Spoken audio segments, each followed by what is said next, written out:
So it's Member Monday. This is something that I'm going to try to do from time to time. That way the folks on the Facebook page have the potential to really influence some videos here on this channel. If you're not a member of the Facebook group, there's a link in the description box below. You should go check it out. This one was suggested by a member over there, and it's the top 10 guilty pleasures of my musical listening habits. And I'm going to try to do this relatively quickly while giving you a brief description of each of them. Now, guilty pleasure is really defined as something that may seem as outside of the norm, and considering we talk primarily about heavy metal and some rock on here, you're going to notice that a lot of this stuff is not from those two universes, with a couple of notable exceptions. A couple bands that perhaps, or a couple of singers that you might not think I would be all that into. Number 10 is John Mayer. Mayer is a terrific guitar player. He's got a great foundation in the blues. His early work is one that seems a little bit, just try to get into the girl's pants with a guitar and all that stuff, the fedora and hat and all that, but it's really not all about that sort of thing to me. It's just some really great songwriting, especially with albums such as Continuum and Heartbreak Warfare is another really good example, and just a very great songwriter that recently has kind of gone on a little bit more of a folk trip. I hope that he doesn't collaborate with Katy Perry all that much in the future. Hopefully that's all in the past. Number 9, Michael Jackson. He's an icon. He is an icon, regardless of what you might think that he did or didn't do. He's been gone now for about 6 years. Michael Jackson is a love of mine that stemmed from whenever I was very young, really like from the 5th grade. He was actually a part of my life before heavy metal was, and he's just got a great voice, tremendous talent. His dancing was iconic. His songwriting is extremely unique. He really took the term of pop star and turned it into a circus, and what a terrific man that he was able to be during his life in a lot of the moments. And albums such as Thriller are iconic, one of a kind, obviously, but I think that one of my favorites was always Bad. Bad was just a really good album despite its name. Number 8 is 1980s new wave, and really just 1980s music in general. You might not think of me as somebody who goes to the past and listens to this like strange idea that involves groups like Aha or Tears for Fears, Nick Kershaw with songs such as Wouldn't It Be Good. Take On Me is actually my alarm for whenever I wake up. You'd think it'd be some crazy heavy metal track, but no, it's actually Aha. I really like this stuff. It's fun stuff to listen to whenever you're just sort of chilling out, unwinding, and just having a bit of a good night. And I love to do this from time to time. It's just a really good blast. And one of the streamers that I watch plays a healthy amount of 80s music as well. He's right around my age. Smite, if you're watching this, what's up, brother? And it always makes for just a good, relaxing time, and they're easy songs to sort of get behind and want to sing and stuff like that. Number 7 is T.I. I've sort of fallen off a little bit in recent memory, but I do like some of the more mainstream rap. The Game is another good example. This is just... T.I. had a great album with King. King is just a phenomenal disc that is really one of the best of the 2000s, in my opinion. That's just me.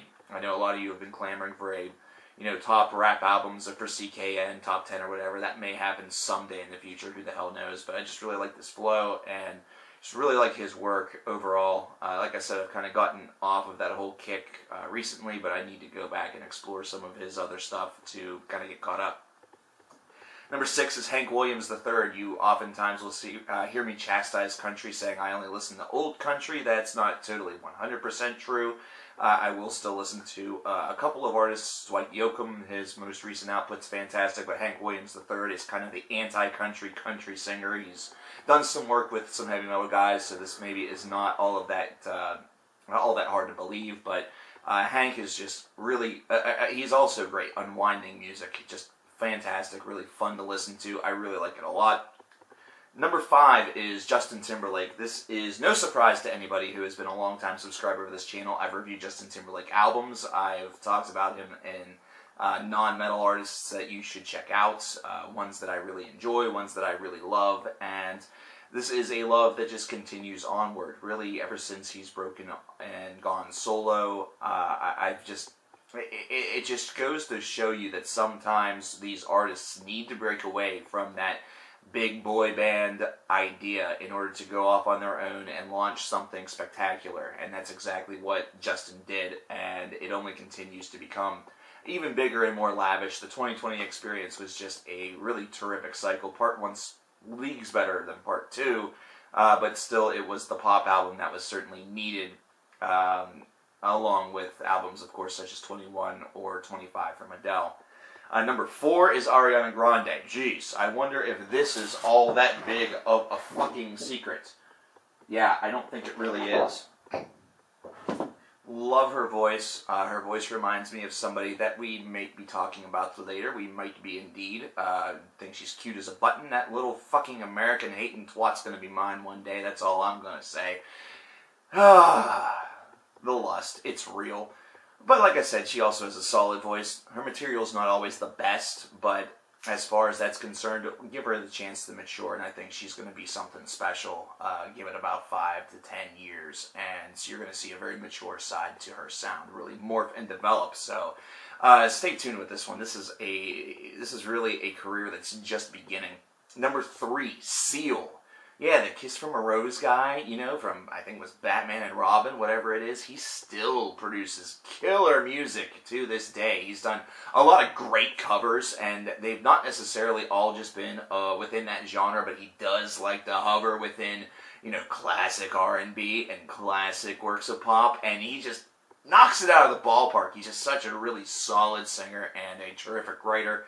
Definitely one of my faves from that department. I cannot say enough really about Seal. Number 2, the Bee Gees. It's more than just staying alive. It's more than just it's more than just those types of songs. It's, you know, going back to How Do You Mend a Broken Heart. It's going back to the stuff beforehand where they were essentially sounding like the Australian version of the Beatles. These guys had a long career. They were a lot more than just the disco that you heard from Saturday Night Fever, and they are definitely deserving of the accolades that they have because they harmonize beautifully, they have terrific writing, and the Gibbs were ones that really wrote very, very well outside of the Bee Gees as well, to the point where a couple of their songs were originally minor hits for other folks, but then became hits for themselves as well. And that brings us to number 1. I said that we would be talking about somebody that Ariana Grande reminds me of. It's Mariah Carey. Mariah Carey was my first celebrity crush.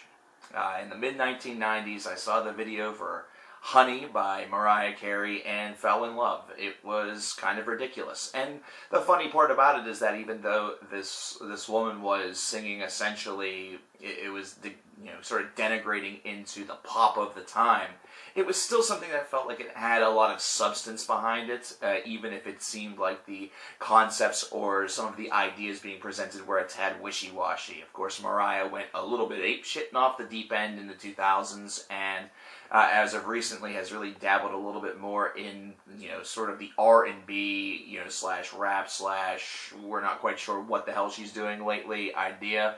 But I can still remember that song from a couple of years ago whenever I was working at the music store, Obsessed. I think it was about Eminem.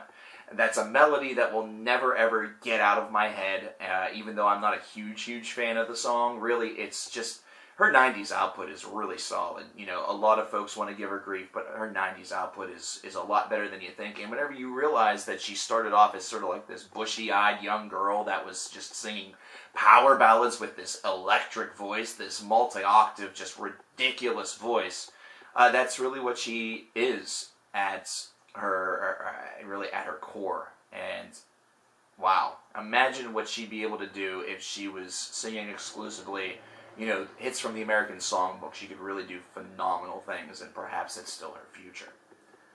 There you have it. It's basically as quick as I can go. Just a couple of guilty pleasures of mine that I really enjoy here on Members Monday. I hope you guys stick around because later on today we have another video coming that's going to be the top 10 heavy metal vocalists, at least in my opinion. So definitely stay tuned because that will be coming within the next couple of hours. Cover Killer Nation, and what are some of your guilty pleasures? Let me know in the comments below. Later.